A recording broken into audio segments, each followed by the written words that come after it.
Hi friends, welcome back to the channel. ಅವಳಿಗೂ ಗಂಡನಿಂದ ಸುಖವಿರಲಿಲ್ಲ. ನನಗೂ ಪ್ರೀತಿ ಜೀವನ ಸಾಕಾಗಿತ್ತು. ಅವಳ ಮನೆಗೆ ಟಿವಿ ರಿಪೇರಿ ಮಾಡಲು ಹೋದಾಗ ಅವಳ ಸೌಂದರ್ಯ ನೋಡಿ ವಾಸಿಯಾಗಿ ಅವಳು ಬೇಡ ಎಂದು ಹೇಳಿದರು. ಅವಳನ್ನು ಬಿಡದೆ ಬಗ್ಗಿಸಿ ನನ್ನದನ್ನು ನುಂಗಿಸಿ ಅವಳ ರಸದ ರುಚಿ ನೋಡಿ ಅವಳಿಗೆ ದಾಸನಾದೆ. ಕತೆ ತುಂಬಾ ಇಂಟರೆಸ್ಟಿಂಗ್ ಆಗಿದೆ. ಕೊನೆವರೆಗೂ ಕೇಳಿ. ಭಾರತದ ಪ್ರಮುಖ ಜ್ಯೋತಿಷ್ಯರು ಪಂಡಿತ್ ಶ್ರೀ ಸಹದೇವ್ ಭಟ್ ನಿಮ್ಮ ಜೀವನದ ಸಮಸ್ಯೆಗಳಾದ ಪ್ರೀತಿ, ಪ್ರೇಮ, ಹೆಣ್ಣು ಅಥವಾ ಗಂಡು ವಶೀಕರಣ, ಸಂತಾನ, ಕೋರ್ಟ್ ಕೇಸ್ ಅಥವಾ ಸಾಲಬಾಧೆ, ಧನವಶ, ಹಣವಶ ಇನ್ನಿತರೆ ಯಾವುದೇ ಗುಪ್ತ ಸಮಸ್ಯೆಯಾಗಿರಲಿ ಕೆಲವೇ ನಿಮಿಷಗಳಲ್ಲಿ ಶಾಶ್ವತ ಪರಿಹಾರ ಮಾಡಿ ಕೊಡಲಾಗುತ್ತದೆ. ಬೆಂಗಾಳಿ ಅಗೋರಿ ನಾಗಸಾಧುಗಳ ಜೊತೆ ವಿದ್ಯಾಭ್ಯಾಸ ಮುಗಿಸಿ ಗುರುದೀಕ್ಷೆ ಪಡೆದಿರುವ ಪಂಡಿತ್ ಶ್ರೀ ಸಹದೇವ್ ಭಟ್ ಅವರಿಗೆ ಈಗಲೇ ಕರೆ ಮಾಡಿ 9008899112. ನಾನು ಭಾಸ್ಕರ್. ನಾನು ಸಿಟಿಯೊಂದರಲ್ಲಿ ವಾಸವಾಗಿದ್ದು ಖಾಸಗಿ ಕಂಪನಿಯೊಂದರಲ್ಲಿ ಕೆಲಸ ಮಾಡುತ್ತಿದ್ದೇನೆ. ಅಲ್ಲದೆ ನನಗೆ ಟಿವಿ ರಿಪೇರಿ ಗೊತ್ತಿದ್ದರಿಂದ ಕಂಪನಿ ಪರವಾಗಿ ನಾನು ಸಿಟಿ ತುಂಬಾ ಟಿವಿ ರಿಪೇರಿಗೆ ಮನೆಗೆ ಅಡ್ಡಾಡುತ್ತೇನೆ. ಹೀಗೆ ಒಂದು ದಿನ ನಾನು ಟಿವಿ ರಿಪೇರಿಗೆ ಅಂತ ಹೋದಾಗ ಕೆಲವು ವರ್ಷಗಳ ಹಿಂದೆ ನಡೆದ ಘಟನೆಯನ್ನು ನಾನು ನಿಮಗೆ ಹೇಳುತ್ತೇನೆ. ಮೊದಲಿಗೆ ನಾನು ಟಿವಿ ಅಂಗಡಿಯಲ್ಲಿ ಕೆಲಸ ಮಾಡುತ್ತಿದ್ದೆ.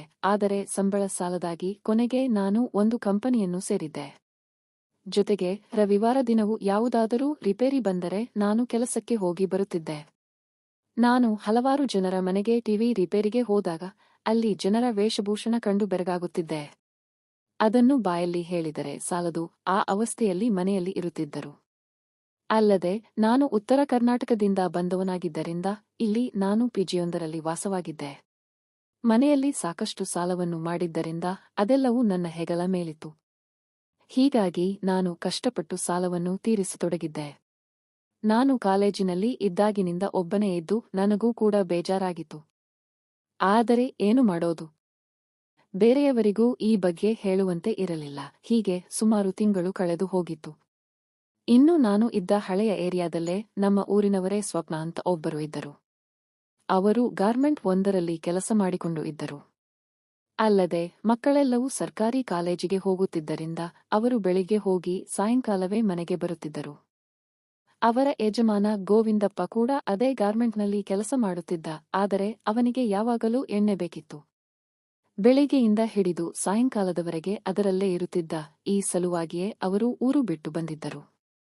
ಇಲ್ಲಿ ಅವನಿಗೆ ತನ್ನ ಊರಿಗಿಂತ ಆರಾಮ ಎನಿಸಿತು. ಅಲ್ಲದೆ ಊರಲ್ಲಿ ಇದ್ದರೆ ಕುಟುಂಬದವರು 4 ಜನರು ಹಿರಿಯರು ಬುದ್ಧಿ ಹೇಳುತ್ತಿದ್ದರು. ಆದರೆ ಅವನಿಗೆ ಇಲ್ಲಿ ಹೇಳುವವರು ಯಾರೂ ಇರಲಿಲ್ಲ. ಹೀಗೆ ಅವರ ಕಷ್ಟದ ಜೀವನವು ನಡೆಯುತ್ತಿತ್ತು.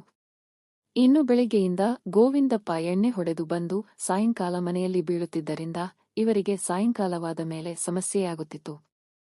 ಏಕೆಂದರೆ ಗೋವಿಂದಪ್ಪ ಇವರನ್ನು ಎರಡನೆಯದಾಗಿ ಮದುವೆಯಾಗಿ ಇವರಿಗೂ ವಯಸ್ಸು ಜಾಸ್ತಿಯಾಗಿದ್ದರಿಂದ ಸರಿ ಅಂತ ಹೇಳಿದರು. ಆದರೆ ಇವನ ಹುಚ್ಚಾಟದಿಂದ ಮನೆಯಲ್ಲಿ ಸಂತೋಷವೇ ಇರಲಿಲ್ಲ. ಅಲ್ಲದೆ ಏಕಾಂಗಿಯಾಗಿ ಇದ್ದ ಇವರಿಗೆ ಹಸಿವು ನಿರಂತರವಾಗಿತ್ತು. ಯಾವಾಗಲೂ ಬೇಕು ಎನಿಸುತ್ತಿತ್ತು. ಆದರೆ ಇವರು ತಮ್ಮ ಕಷ್ಟವನ್ನು ಯಾರಿಗೂ ಹೇಳಿಕೊಳ್ಳುವಂತೆ ಇರಲಿಲ್ಲ. ಹೇಳಿದರೂ ಸಹಿತ ಯಾರಾದರೂ ದುರುಪಯೋಗ ಮಾಡಿಕೊಂಡರೆ ಎಂಬ ಅಳಕು ಮನಸ್ಸಿನಲ್ಲಿ ಇತ್ತು. ಹೀಗಾಗಿ ಸುಮ್ಮನೆ ತಮ್ಮ ಪಾಡಿಗೆ ತಾವು ಗಾರ್ಮೆಂಟ್ ಕೆಲಸ, ಮನೆ ಕೆಲಸ ಅಂತ ಬಿಸಿಯಾಗಿದ್ದರು.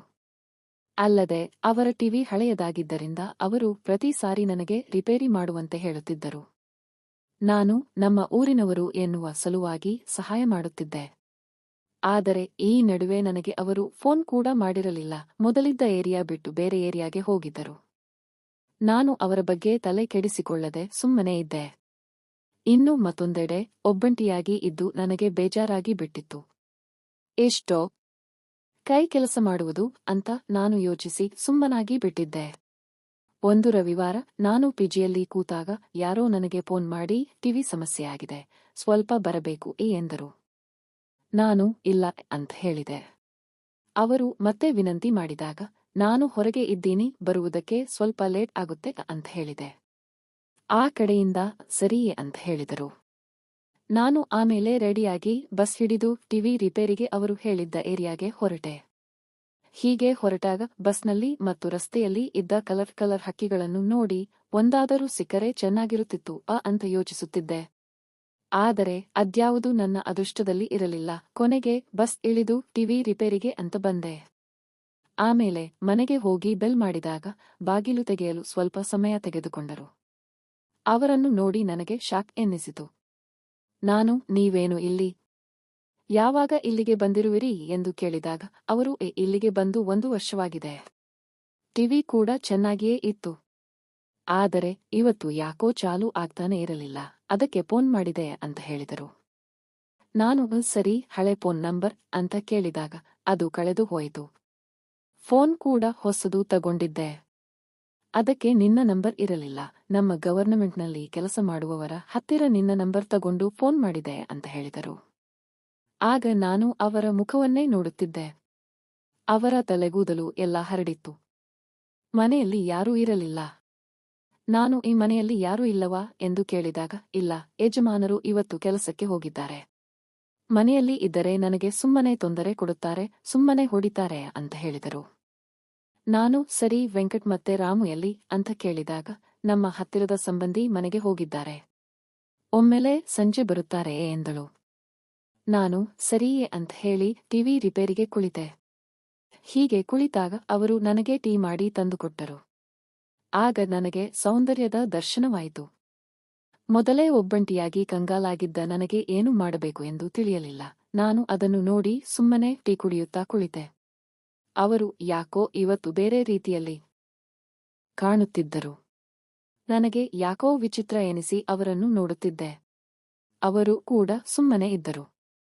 ಕೊನೆಗೆ ಅವರು ಯಾಕೆ ಹಾಗೆ ನೋಡ್ತಾ ಇದ್ದೀಯಾ ಎಂದಾಗ ನಾನು ಏನಿಲ್ಲ, 1 ವರ್ಷದಲ್ಲಿ ಎಷ್ಟು ಬದಲಾಗಿದ್ದೀರಾ ಅಂತ ನೋಡುತ್ತಿದ್ದೆ ಅಂತ ಹೇಳಿದೆ. ಅವರು ಸುಮ್ಮನೆ ನಕ್ಕು ಸುಮ್ಮನಾದರು. ಅವರು ನಿಜವಾಗಲೂ ಬದಲಾಗಿದ್ದರು. ಮೊದಲಿಗಿಂತ ಅಂದವಾಗಿ ಕಾಣುತ್ತಿದ್ದರು. ಗೋಧಿ ಬಣ್ಣವನ್ನು ಹೊಂದಿದ್ದ ಅವರು ದುಂಡನೆಯ ಮುಖವನ್ನು, ಕಮಲದಂತಹ ಕಣ್ಣುಗಳನ್ನು ಹೊಂದಿದ್ದರು. ಈ ಹಿಂದೆ ನೋಡಿದ್ದಕ್ಕಿಂತ ಹೆಚ್ಚು ಅಂದವಾಗಿ ಕಾಣುತ್ತಿದ್ದರು. ಆದರೆ ಮುಖದಲ್ಲಿ ಕೊರಗು ಎದ್ದು ಕಾಣುತ್ತಿತ್ತು. ನಾನು ಆಮೇಲೆ ಟಿವಿಯನ್ನು ರಿಪೇರಿ ಮಾಡಿದ ಮೇಲೆ ಟಿವಿ ಚಾಲು ಮಾಡಿದಾಗ ಅದು ನೇರವಾಗಿ ಸಿಡಿ ಪ್ಲೇಯರ್ಗೆ ಕನೆಕ್ಟ್ ಇದ್ದಿದ್ದರಿಂದ ಅದರಲ್ಲಿ ಆ ಸಿನಿಮಾ ಬರತೊಡಗಿತು. ಅದನ್ನು ನೋಡಿ ನಾನು ಶಾಕ್ ಆಗಿ ಬಿಟ್ಟೆ. ಅದರಲ್ಲಿ ಕಪ್ಪು ಮನುಷ್ಯರ ಸಿನಿಮಾ ಚಾಲು ಇತ್ತು. ನಾನು ಕೂಡಲೇ ಇವರ ಕಡೆಗೆ ನೋಡಿದಾಗ ಅವರು ಅಳತೊಡಗಿದರು. ಮೊನ್ನೆ ಈ ಮನೆ ಸ್ವಚ್ಛ ಮಾಡುವಾಗ ಇದು ನನಗೆ ಸಿಕ್ಕಿತ್ತು. ಇದು ಯಾರದು ಅಂತ ಗೊತ್ತಿಲ್ಲ. ನಾನು ಇದೆಲ್ಲ ಏನು, ಯಾಕೆ ಎಂದು ಕೇಳಿದಾಗ ಅವರು ತಮ್ಮ ಕಷ್ಟವನ್ನು ಎಲ್ಲವನ್ನೂ ಹೇಳಿದರು. 6 ತಿಂಗಳಿಂದ ಹಸಿವು ತಡೆದುಕೊಂಡಿದ್ದೇನೆ. ಆದರೆ ನಾನು ಕೂಡ ನನ್ನ ಬಗ್ಗೆ ಯೋಚಿಸಬೇಕು ಎಂದು ಹೇಳಿದಾಗ ನಾನು ಸರಿಯೇ ಎಂದು ಹೇಳಿ ಹೊರಟಿದ್ದೆ. ಆಗ ಅವರು ನಿಜವಾಗಿಯೂ ಹೊರಡುತ್ತೀಯವೆ ಎಂದು ಕೇಳಿದರು. ನನಗೆ ಅವರ ಮಾತಿನ ಅರ್ಥವಾಯಿತು. ಆಮೇಲೆ ಅಲ್ಲಿಯೇ ಆ ಕೆಲಸವನ್ನು ಮಾಡಿದೆ. 6 ತಿಂಗಳು ಅವರ ಹಸಿವು ನೀಗಿಸಿದೆ. ನಾನು ಸಹಾಯ ಮಾಡಿದ್ದರಿಂದ ನನಗೂ ಕೂಡ ಸಂತೋಷವಾಯಿತು. ಆಮೇಲೆ ಅಲ್ಲಿಂದ ಹೊರಡುವಾಗ ನಾನು ಹಾಗೆ ಹೊರಟಿದ್ದೆ. ಆಗ ಅವರು ಟಿವಿ ರಿಪೇರಿ ದುಡ್ಡು ಕೊಡಲು ಬಂದರು. ಆಗ ನಾನು ಇದೆಲ್ಲ ಬೇಡ ಎಂದಾಗ ಅವರು ನೋಡು, ಟಿವಿ ರಿಪೇರಿ ನಿನ್ನ ಕೆಲಸ, ಅದನ್ನು ಮಾಡಿದ್ದೀಯಾ, ಅದಕ್ಕಾದರೂ ಈ ದುಡ್ಡು ತಗೋ ಎಂದಾಗ ನಾನು ಸರಿಯೇ ಅಂತ ಹೇಳಿ ತಗೊಂಡೆ. ಹೀಗೆ ಹೋಗುವಾಗ ಆ ಸಿನಿಮಾ ಯಾರ ಕೈಗೂ ಸಿಗದಂತೆ ಮುರಿದು ಹಾಕಿದೆ. ಇದಾದ ಮೇಲೆ ನಾನು ಆಗಾಗ ಅವರ ಮನೆಗೆ ಟಿವಿ ರಿಪೇರಿಗೆ ಅಂತ ಹೋಗಿ ಆ ಕೆಲಸ ಕೂಡ ಮಾಡಿ ಬರುತ್ತಿದ್ದೆ. ಇದರಿಂದ ಅವರ ಹಸಿವು ಕೂಡ ನೀಗುತ್ತಿತ್ತು. ಆದರೆ ಈಗ ಕಾಲ ಬದಲಾಗಿದೆ. ನಾನು ಬೆಂಗಳೂರನ್ನು ಬಿಟ್ಟು ಬೇರೆ ಊರಿಗೆ ಬಂದಿದ್ದೇನೆ. ಅವರು ಕೂಡ ತಮ್ಮ ಊರಿಗೆ ಹೋಗಿದ್ದಾರೆ. ನಾನು ಊರಿಗೆ ಹೋದರೂ ಸಹಿತ ಅವರ ಮನೆಗೆ ಹೋಗುವುದಿಲ್ಲ, ಏಕೆಂದರೆ ನಡೆದು ಹೋದ ಘಟನೆಗಳನ್ನು ನೆನಪಿಸಿಕೊಳ್ಳುವುದು ಸೂಕ್ತ ಅಲ್ಲ ಎಂದು ಸುಮ್ಮನೆ ಇದ್ದೇನೆ. ಜೀವನದಲ್ಲಿ ಕೆಲವೊಮ್ಮೆ ಘಟನೆಗಳು ಅಚಾನಕವಾಗಿ ನಡೆಯುತ್ತವೆ. ಹಾಗಂತ ಅವುಗಳನ್ನು ಜೀವನ ಪರ್ಯಂತ ಮಾಡಬಾರದು. ಹೀಗಾಗಿಯೇ ನಾನು ಕೂಡ ಬದಲಾಗಿದ್ದೆ. ನೀವು ಕೂಡ ತಪ್ಪು ಮಾಡಬೇಡಿ ಎನ್ನುವುದು ನನ್ನ ಅಭಿಪ್ರಾಯ. ಫ್ರೆಂಡ್ಸ್, ಈ ಕತೆ ಇಷ್ಟವಾಗಿದ್ದರೆ ವಿಡಿಯೋಗೆ ಲೈಕ್ ಮಾಡಿ, ಚಾನೆಲ್ ಸಬ್ಸ್ಕ್ರೈಬ್ ಮಾಡಿ. ಧನ್ಯವಾದ.